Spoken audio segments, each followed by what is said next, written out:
Hey everyone, welcome back. It's Nicholas Wilton at Art to Life. Uh, I, we went through that free workshop thing, and I met and talked to so many of you, and one of the most common things I heard from people was this idea that like around confidence, that is this art making thing? Am I eligible to do this even? And here's the thing that I kind of wanted to share. It's sort of like a pep talk, but really. If you're doing this art making thing, just know this, and I'll be curious to see what you guys think about this idea that when you're making your art, if you're really trying, and you're not always sure how it's going to turn out, that means you're really doing it. You get kind of worn down sometimes. You get a little, I don't know, you're just not so confident. I mean, I still go through this. Everybody does, right? But here's the thing, like, so the things we make, and sometimes it feels like we're making something and we're putting them out into the world, and whatever, no one even sees it, or maybe someone buys it, maybe someone doesn't. You can start feeling like this thing that you're doing is maybe not that meaningful, maybe to you, sort of. Sometimes it doesn't land for you even, But I heard this really great thing, and I wanted to share it with you. And I just love how this puts it in perspective of what we're doing as artists, that we are actually creating part of the culture. What we make, this thing is going to be a thing that goes out, and maybe it's going to be in a gallery or whatever, but it's the arts, man, that make the culture.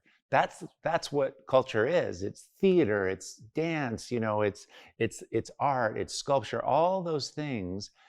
That's what we're all doing. We're all part of that, for sure. And what's also great is that the culture creates the community. And the community is this. And in a larger sense, it's all of us doing a thing together. What that feels like. We make community happen. And out of community, which is so cool, comes humanity.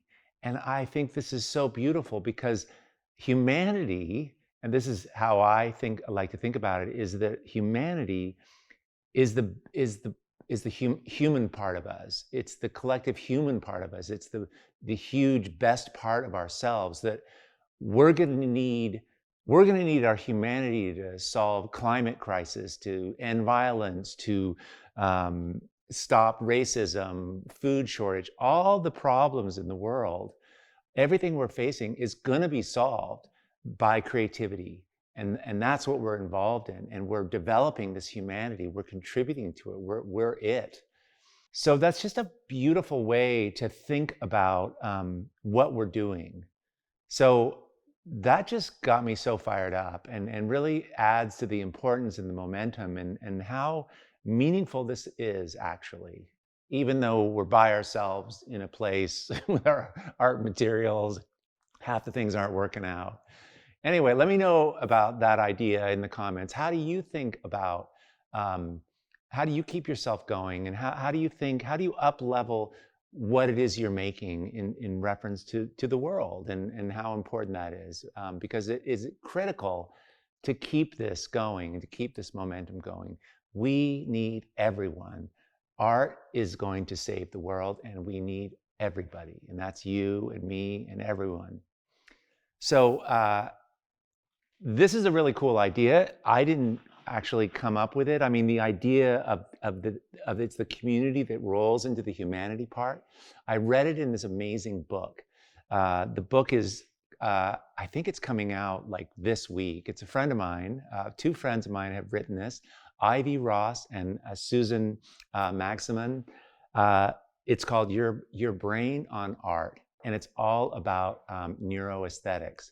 It's all about what happens to us psychologically, physiologically, from being creative, from art making, and how actually we think of ourselves as thinking beings that are just sensitive. That's an artist. But actually, this book talks and shows the scientific proof that actually we're just sensitive beings who happen to think.